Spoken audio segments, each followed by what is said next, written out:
আলহামদুলিল্লাহ আলহামদুলিল্লাহি রাব্বিল আলামিন ওয়াল আকিবাতু লিল মুত্তাকিন والصلاة والسلام على رسوله الكريم أما بعد أعوذ بالله من الشيطان الرجيم আমার সাথে জবান ছেড়ে দিয়ে আপনারা সকলে পড়ুন বিসমিল্লাহির রাহমানির রাহিম ইন্নাল্লাহা ওয়া মালাইকাতাহু ইউসাল্লুনা আলান নবী يا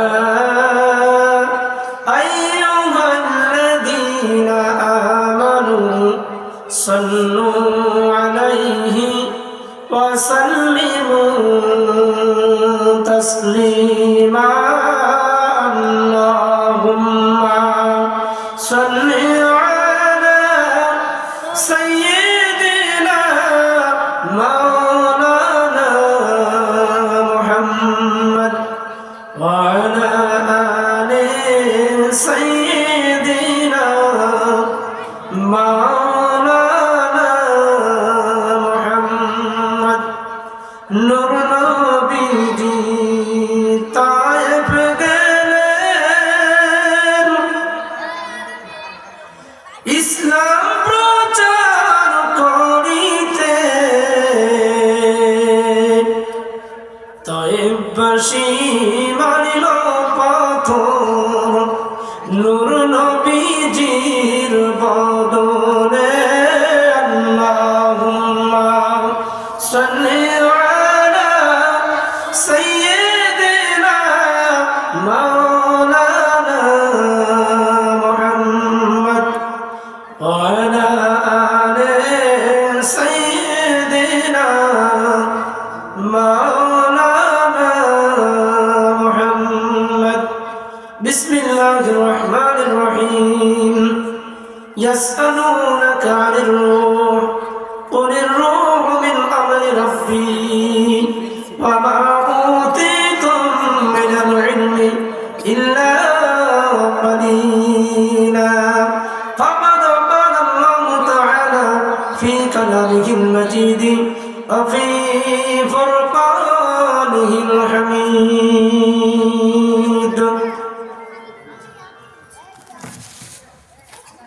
সর্বোপরি মহান রব্বে কারিমের দরবারে লাখ কোটি শুকরিয়া জ্ঞাপন করি যে আল্লাহ তাআলা আমাদের কিছু সংখ্যক মানুষকে তৌফিক দিয়ে সুস্থ রেখে জান্নাতের বাগানে মাগরিব থেকে এ পর্যন্ত বিভিন্ন কোরআনের আয়াত, ইসলামী সঙ্গীত, নাতে রাসূল, বিভিন্ন কোরআন এবং হাদিসের আলোচনা শোনার বসার আসার তৌফিক দিলেন। এর জন্য আমরা মহান রব্বে কারিমের দরবারে শুকরিয়া জ্ঞাপন করি। জবান ছেড়ে দিয়ে সকলে বলি আলহামদুলিল্লাহ। আবারও বলি আলহামদুলিল্লাহ। আমি আহ্বান করব ৩ নং ওয়ার্ডের যে সমস্ত মানুষ মুসল্লিয়ান একরাম, আপনারা বাহিরে ঘোরাফেরা না করে স্টেজের সামনে এসে জান্নাতের বাগানে এসে বসুন, কোরআন এবং হাদিসের আলোচনা শুনুন, নেক অর্জন করুন। যারা অযথা বাজারে কিংবা দোকানে স্টেজের ডানে বামে যারা ঘোরাফেরা করতেছেন, আমি আহ্বান করব মেহেরবানি করে সামনে এসে বসুন। সারা জীবন দোকানে বাজারে হাটে ঘাটে ঘোরাফেরা করি, আজকে আমরা বছরে একটি দিন কোরআন হাদিসের আলোচনা শোনার আয়োজন করেছি। অন্তত পক্ষে আজকের দিনটি আমরা সকলে সমস্ত হাজতকে বাদ দিয়ে কোরআন এবং হাদিসের আলোচনা শুনবো ইনশাআল্লাহ। আমি সকল জামাতবাসীকে আহ্বান করব, আপনারা এসে স্টেজের সামনে বসে পড়ুন। আমরা যে জায়গাটিতে বসেছি এই জায়গার নাম হচ্ছে পশ্চিম সারগুড়ি পূর্বপাড়া সরকারি প্রাথমিক বিদ্যালয়। এর আগে নাম ছিল, কিন্তু এই মুহূর্তে এই নামটা স্কুল টাইমে ছিল, কিন্তু এই মুহূর্তে নামটা পরিবর্তন হয়ে গেছে। বলেন ঠিক কিনা? আমার সাথে কথা বলতে হবে, কথা না বললে বুঝতে পারবেন না, কথা শুনতে অসুবিধা হবে। এই মুহূর্তে এই জায়গাটির নাম হচ্ছে জান্নাতের বাগান। বলেন সুবহানাল্লাহ। কেন জান্নাতের বাগান? এটার নাম হচ্ছে পূর্বপাড়া সরকারি প্রাথমিক বিদ্যালয়, ঠিক কিনা? কিন্তু গতকাল থেকে এলাকার যুব সমাজ, জামাতবাসী কোরআন হাদিসের আলোচনা শোনানোর জন্য দীর্ঘ 15 দিন থেকে আজকে আপ্রাণ চেষ্টা করে এই পর্যন্ত নিয়ে এসেছে। এই পর্যন্ত আসার সঙ্গে সঙ্গে আল্লাহ তাআলা এই পূর্বপাড়া সরকারি প্রাথমিক বিদ্যালয়ের নাম রেখে এই জায়গাটির নাম দিয়েছেন জান্নাতের বাগান। বলেন সুবহানাল্লাহ। এই জায়গায় আমাদেরকে বসতে হবে। বলে কি করতে হবে? বসার লাভ কি জানতে হবে না? আমরা তো লাভ খুঁজি, আমরা কি লস খুঁজি? লাভ খুঁজি। এখানে বসা লাভ হচ্ছে রাসূলুল্লাহ সাল্লাল্লাহু আলাইহি ওয়াসাল্লাম বলেছেন, যখন তোমরা জান্নাতের বাগান সমূহ দিয়ে অতিক্রম করো তখন সেখান থেকে উপকার গ্রহণ করো। সাহাবীগণ বলেন, ইয়া রাসূলুল্লাহ, উপকারটা কি পাবো? ঠান্ডা লাগবে, মাটিতে বসা লাগবে, দুই কথা শুনবো, এই তো উপকারটা কি হবে? রাসূল আকরাম সাল্লাল্লাহু আলাইহি ওয়াসাল্লাম ইরশাদ করলেন, হে আল্লাহর রাসূল, জান্নাতের বাগানটা কি? তিনি বললেন, জিকিরের মজলিস, যেখানে কোরআন হাদিসের আলোচনা হয় সেটাই হচ্ছে জান্নাতের বাগান। আবারও বলি সুবহানাল্লাহ। এখানে বসার লাভ হচ্ছে গুনাহ মাফ হয়। বলেন সুবহানাল্লাহ। কি মাফ হবে? আমরা কি বলতে পারবো আমাদের জীবনে গুনাহ নাই? বলতে পারবো? সকলের জীবনে গুনাহ আছে। আল্লাহ তাআলা জান্নাতের বাগানে বসার কারণে সর্বপ্রথম জীবনের গুনাহ আল্লাহ তাআলা মাফ করে দিবেন। বলেন সুবহানাল্লাহ। তারপর হচ্ছে অন্তরে শান্তি এনে দেয়। বলেন সুবহানাল্লাহ। কেন? এই মুহূর্তে যারা প্যান্ডেলের ভিতরে আছেন অন্তরে শান্তি অনুভব হচ্ছে। বলেন ঠিক কিনা? চিল্লায় বলেন ঠিক কিনা? কিন্তু যারা প্যান্ডেলের বাহিরে আছে, বর্ষার সময় বৃষ্টি নামলে ছাতা মাথায় দিয়ে যদি কেউ হেঁটে যায় তার মাথাটা ভিজে না, মাথায় বৃষ্টি পড়ে না। কিন্তু কেউ যদি ছাতা সারা রাস্তা দিয়ে হেঁটে যায় তার মাথায় বৃষ্টি পড়ে কিনা? বলেন পড়ে কিনা? কিন্তু জান্নাতের বাগান, কোরআন তেলাওয়াতের জায়গা, জিকির আজকারের জায়গা, ওয়াজ মাহফিলের প্যান্ডেল, এর ভিতরে আল্লাহ তাআলা দুনিয়া থেকে পরিবর্তন করে দিয়ে ছাতা সারা রাস্তায় হাঁটলে বর্ষার দিন যেমন মাথা ভিজে যায়, জান্নাতের বাগানের ভিতরে বসলে এই পর্দা ভেদ করে এই প্যান্ডেলের ভিতরে যারা বসবে কোরআন হাদিসের আলোচনা শুনবে তাদের উপরে আল্লাহ তাআলা রহমত বর্ষণ করবেন। বলেন সুবহানাল্লাহ। কিন্তু যারা বাইরে থাকবে তারা এই সওয়াব থেকে বঞ্চিত হবে। বলেন ঠিক কিনা? এই জন্য আমি আহ্বান করব, যারা এখন বাইরে আছেন আজকের দিনটিতে অন্তত পক্ষে কোরআন হাদিসের আলোচনা শোনার জন্য স্টেজের সামনে এসে বসে পড়ুন।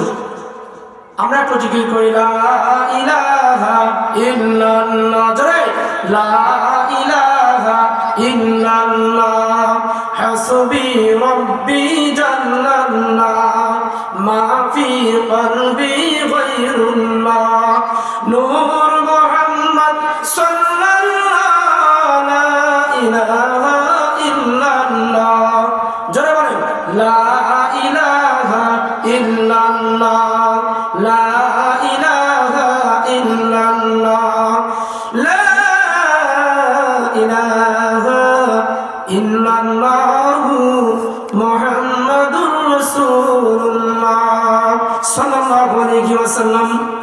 পশ্চিম সারগুড়ি 3 নং ওয়ার্ড গিরিয়াপাড়া জামে মসজিদ ও যুব সমাজের উদ্যোগে দ্বিতীয়তম তাফসীরুল কোরআন মাহফিল।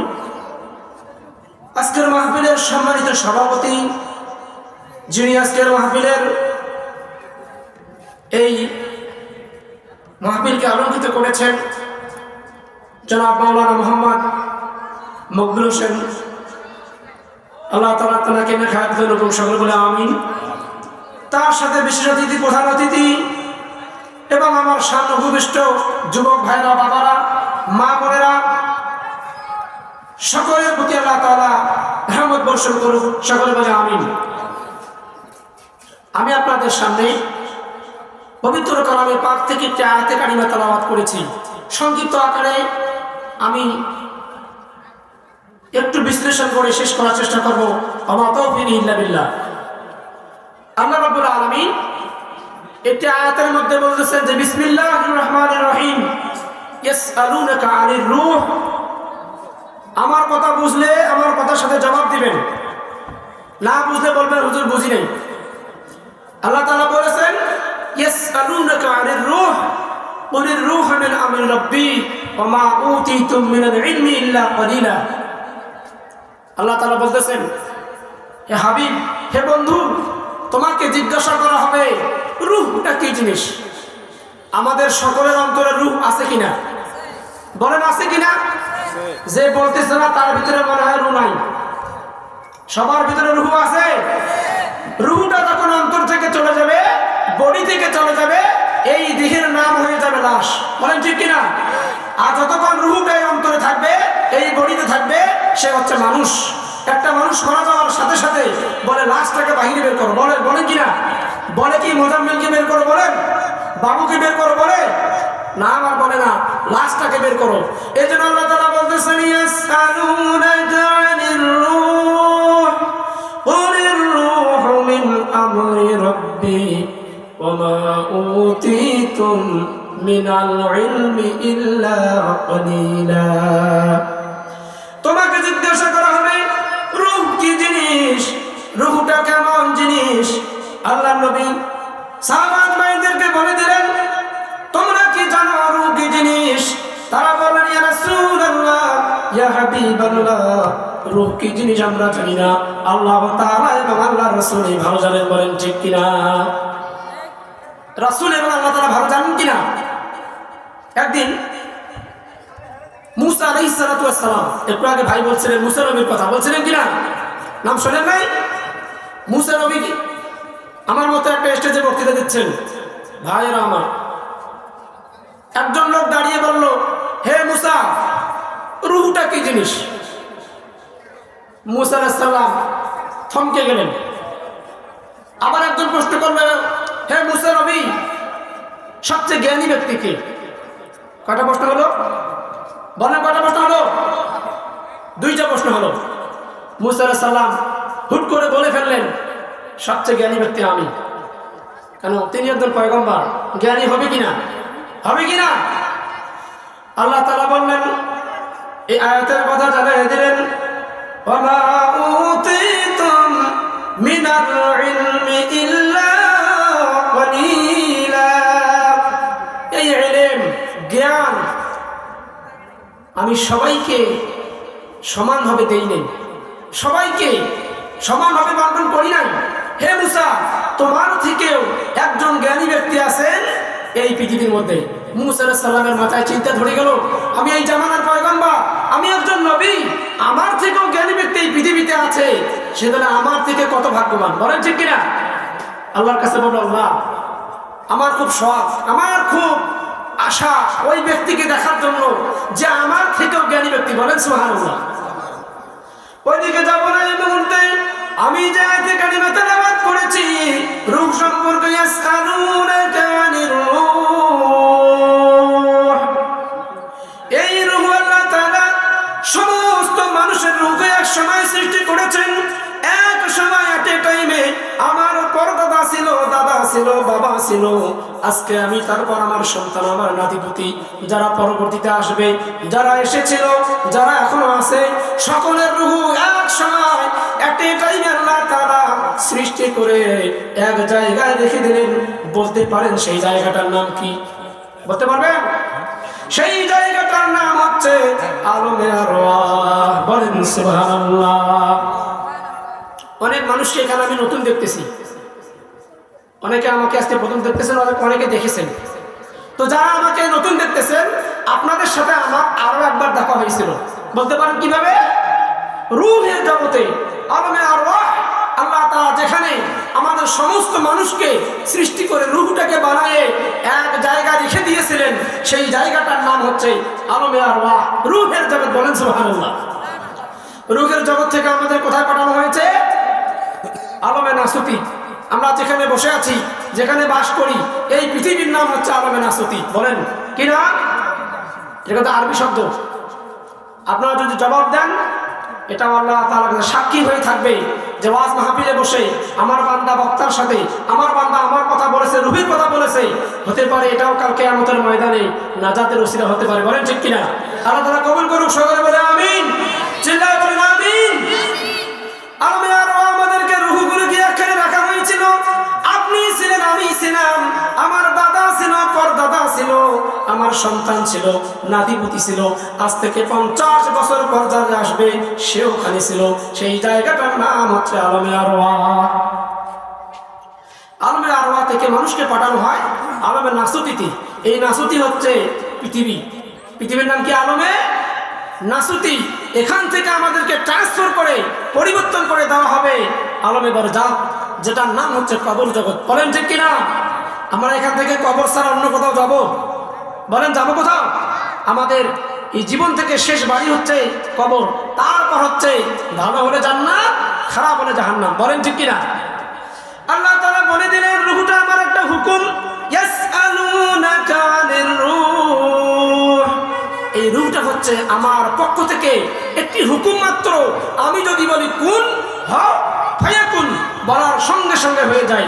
তদ্রূপ আমার হুকুম হচ্ছে একটা আনির রূহ, যা আমি হুকুম করেছি বান্দা 40 দিন, 40 দিন যখন 3 মাস চলে যায়, আল্লাহ তাআলার কাছে একজন ফেরেশতা বলে, রব্বুল আলামিন, এই মায়ের গর্ভে যে সন্তানটি এসেছে, এই মায়ের গর্ভের সন্তানটি ছেলে হবে না মেয়ে হবে, তার নাম বিষয়টি আমাকে জানায় দেন এবং তার রূহটা দিয়ে দেই। তখন আল্লাহ তাআলা জানায় দেয় যে আমার ফেরেশতা, এই সন্তানটার রূহটা ছেলে হবে অথবা মেয়ে হবে।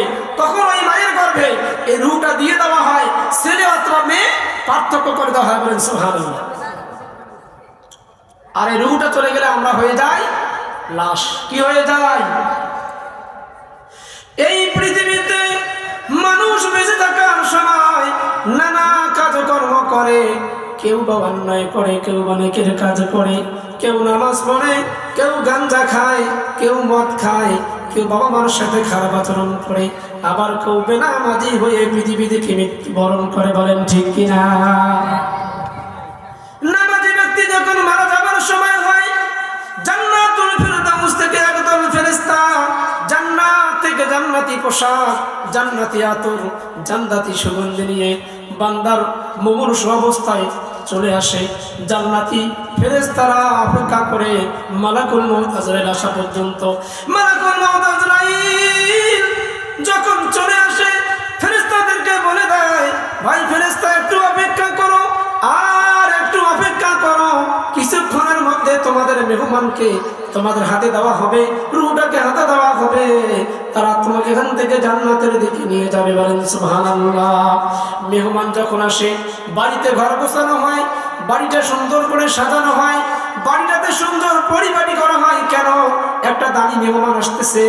আর যখন একটা জান্নাতি রূহ, নামাজি, আল্লাহওয়ালা, নেককার মুমিন মুত্তাকি পৃথিবী থেকে পরকালে যাওয়ার জন্য সময় চলে আসে, মৃত্যুবরণের সময় চলে আসে, জান্নাতি ফেরেশতা জান্নাতের সমস্ত আঙ্গামগুলি এই মুমিন বান্দার জন্য প্রস্তুত করা হয়। বলেন সুবহানাল্লাহ। তাহলে আমাদেরকে মুমিন হতে হবে কিনা? নামাজি হতে হবে কিনা? আর যদি বদকার হয়ে যায়, বেনামাজি হয়ে যায়, তার লাশটাকে নেওয়ার জন্য, রূহটাকে নেওয়ার জন্য জাহান্নাম থেকে একদল ফেরেশতা জাহান্নামী দুর্গন্ধযুক্ত চাটাই, রশি নিয়ে এসে তার পিছনে অপেক্ষা করে। মালাকুল মউত রূহটা বের করে ওই দল ফেরেশতাকে দেয়। ফেরেশতারা জাহান্নামের রশি দিয়ে বেঁধে, দুর্গন্ধযুক্ত তারাই দিয়ে বেঁধে ঊর্ধ্ব আসমানের দিকে যখন যায়, আসমানের দুয়ার বন্ধ করে দেওয়া হয়। কেন? এত দুর্গন্ধ। আসমানবাসীর ফেরেশতাদের বলে,